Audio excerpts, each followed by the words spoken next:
Hey, how's everybody doing out there? Well, today's the day. We're gonna find out about this $150 motor, and see if it's got any compression, see if it's worth even putting in the car before I even get it to the car. So here it is. I've gotten some of the accessories put on there.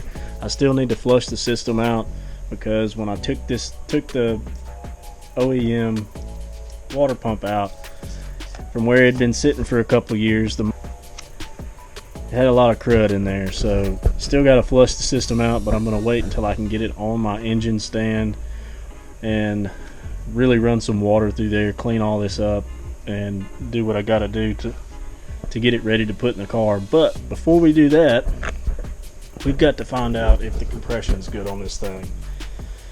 And so what I'm going to let you in on is, before I decided to do this video for you guys, I had actually done a compression check on the motor to find out for myself before I wasted my time and wasted video to show that it is what it is.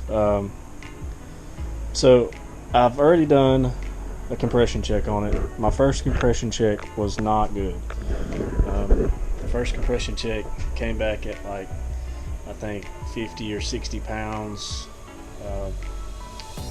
maybe 50 to 80 pounds on each cylinder, just depending on which one, before I actually did what I'm about to tell you about.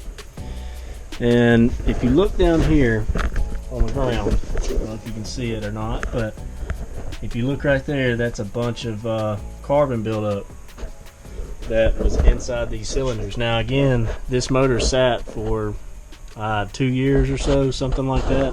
That's what the guy told me. So with that being said, I put 1.5 ounces of seafoam, I'll show you, of this in each cylinder. I let it sit overnight,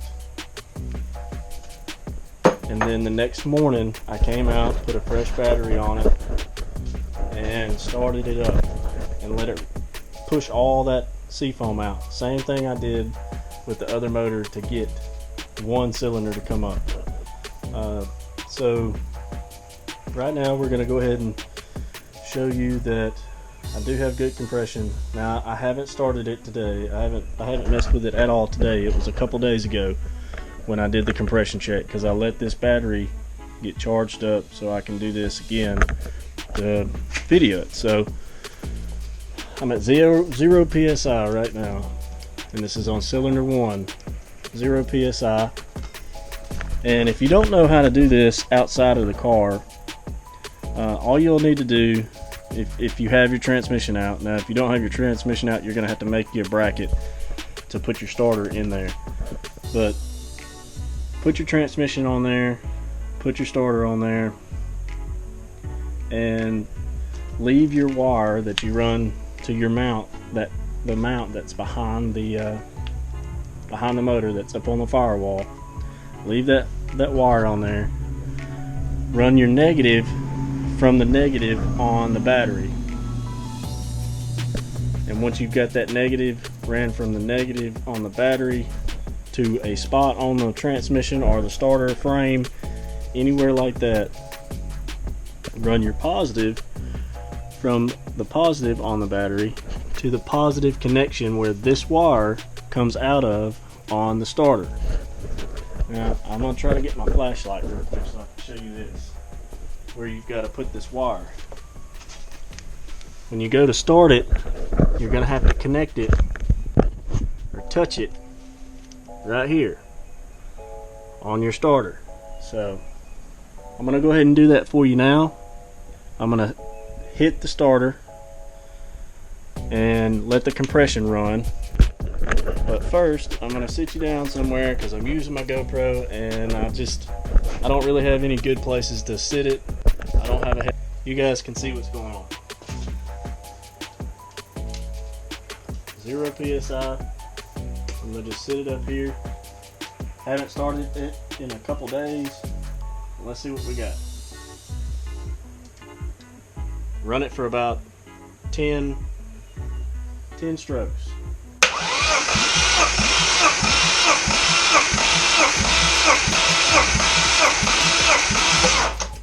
Alright, 10. Wow, that's better than the other day. Bring you up close.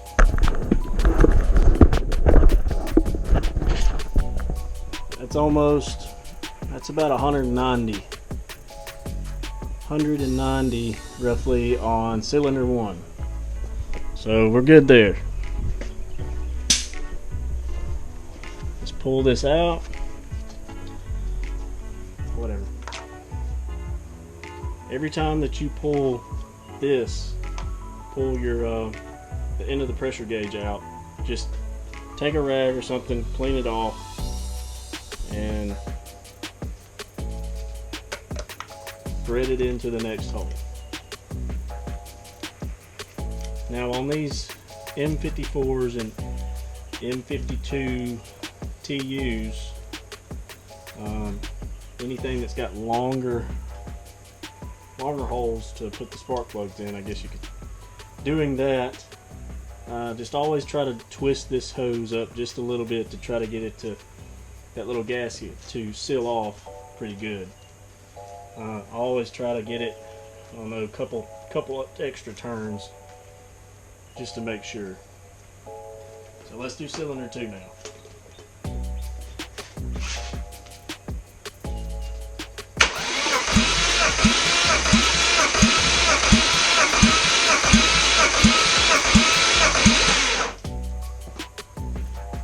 Back is great, but it's still 100. Seems like it's leaking down too, so I may have the seal on the hose not properly sealed up. So I'm gonna pull it back out and clean it off again and try one more time. And it seems like my battery may be going dead, but I had it on charge.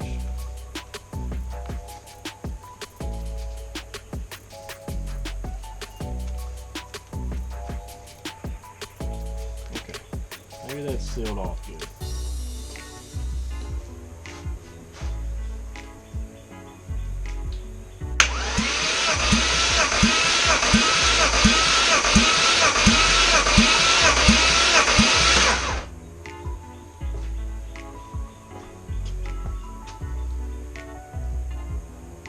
Still low, seems to be not sealing off well right in there, so, but it's definitely getting good pressure, enough pressure to start. So just remember, anything above 90, the motor will start. And like I said in the beginning of the video, I had to put seafoam down in this thing just to get the cylinders to lose some of the carbon buildup on it, because it was pretty rough. You can see all of it on the floor there.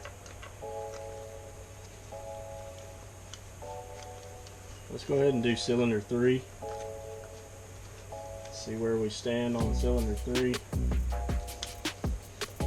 Hopefully my gauge isn't messed up.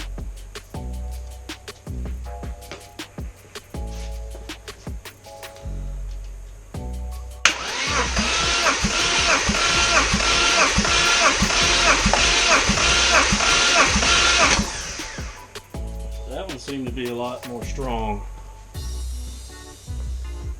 Wow, that's high. It's a lot higher than I was expecting, but it says 220, 215, 210, something like that. That's pretty high. You usually see about 180 at the highest, but the motor's also cold.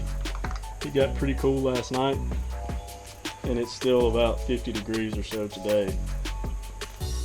So let's go ahead and go to cylinder 4 and check it.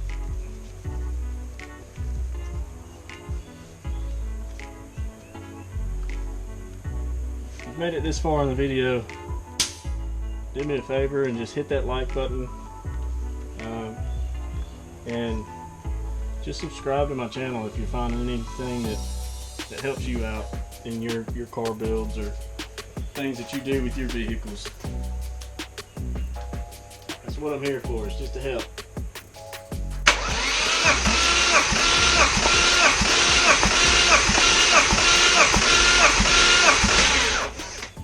So again, another one, really high. Over 200 by just a tad. Actually, it's right at 200, and I think there may be something wrong with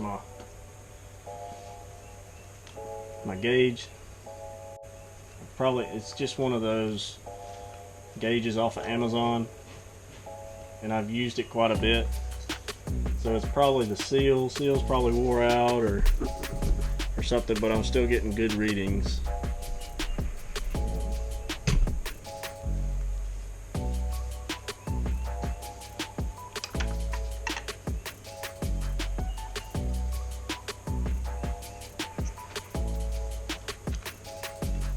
So let's go to cylinder 5. It probably doesn't help that I have to twist on this thing like that.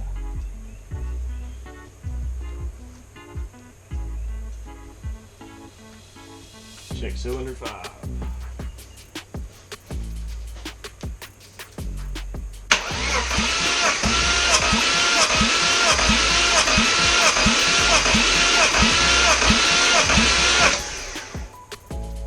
And if you see in that, it just blew out some of the exhaust area, just some leftover. Came at 150, roughly 155 on this cylinder. And again, like it's just been sitting, so I'm gonna give it a try. I'm gonna put it in the car. I paid $150 for the motor. I mean, it's worth giving it a shot. It's not that hard to pull them. It's probably one of the easier ones that I've done, honestly.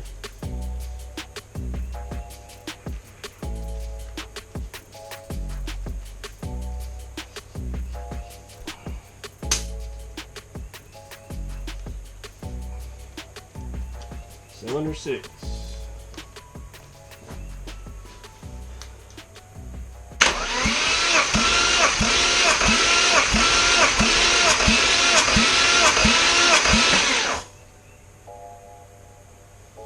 Getting good readings, guys. 200 on the dot. So I believe we've got a good head,